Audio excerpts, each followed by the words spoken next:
जम्मू कश्मीर विधानसभा चुनाव में बीजेपी के 50 प्लस के लक्ष्य को पाने के लिए उसके सहयोगी संगठन भी जुटे हुए हैं। ये संगठन नुक्कड़ नाटक, स्किट, पर्चा वितरण, रैली, बैठकें, चाय पर चर्चा, युवा चौपाल, तमाम तरीके के कार्यक्रम करते हुए राष्ट्रवाद जगाने की कोशिश कर रहे हैं। इसके साथ ही अनुच्छेद 370 को निरस्त होने के बाद बदले जम्मू कश्मीर की तस्वीर भी प्रचार प्रसार में नजर आ रही है।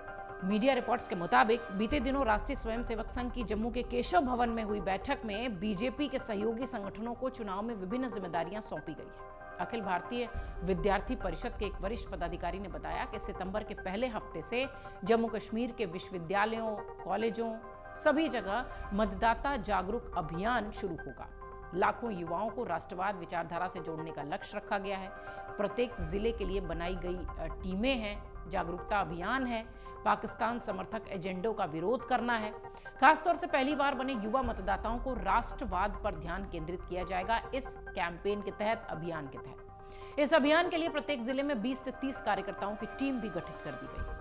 विश्व हिंदू परिषद की बात करें तो अपने स्तर पर राष्ट्रवाद का वो भी प्रचार कर रही है। संगठन के एक वरिष्ठ पदाधिकारी ने बताया कि चुनाव में किसी विशेष पार्टी के पक्ष में वोट मांगने के बजाय हमें राष्ट्रवाद का प्रचार करने को कहा गया।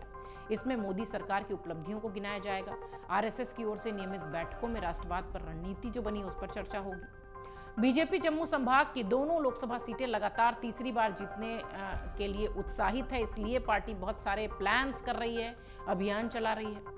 ऐसे में पार्टी नेता मोदी सरकार के पिछले 10 वर्षों की उपलब्धियां, विभिन्न समुदायों की बेहतरी के लिए हुए काम और अगले 5 सालों में विकास को गति देने का खाका तैयार करके जनसंपर्क चला रहे हैं। ये प्रदेश बीजेपी ने सभी नेता कार्यकर्ताओं को बेहतर समन्वय बनाकर लोगों के बीच डेरा डालने को कहा है।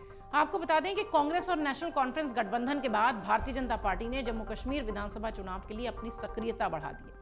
नेशनल कॉन्फ्रेंस और कांग्रेस के गठबंधन के बाद उभरी विपक्ष की चुनौतियों से निपटने के लिए पार्टी ने सभी पहलुओं पर काम करना शुरू कर दिया है।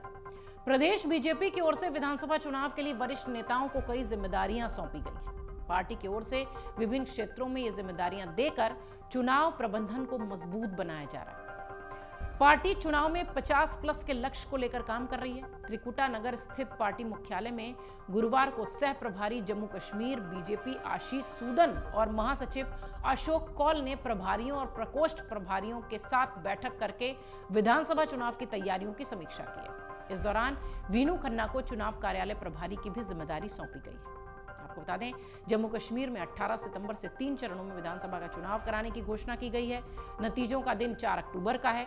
2019 में आर्टिकल 370 हटने के बाद यहां पहली बार चुनाव होने वाले हैं। ऐसे में अब देखना यह है कि इस बार जम्मू कश्मीर के चुनाव में कौन बाजी मारता है, क्योंकि सभी पार्टियों ने ताकत झोंक दी है और एक नया गठबंधन नेशनल कॉन्फ्रेंस और कांग्रेस का बनता हुआ दिखाई पड़ रहा है। वो बीजेपी के लिए कितना परेशानी का सबब देगा, ये परिणाम बताएंगे। बीजेपी ने जिस तरीके से लिस्ट में, अभियान में तमाम तरीके के प्रयोग किए हैं, वो प्रयोग कितना सफल होता है, ये सब पता चलेगा 4 अक्टूबर को परिणाम के दिन। अगर आप ये वीडियो YouTube पर देख रहे हैं तो हमारे चैनल को सब्सक्राइब करें और बेल आइकन को दबाना ना भूलें। अगर आप Facebook पर ये वीडियो देख रहे हैं तो हमारे पेज को लाइक करें।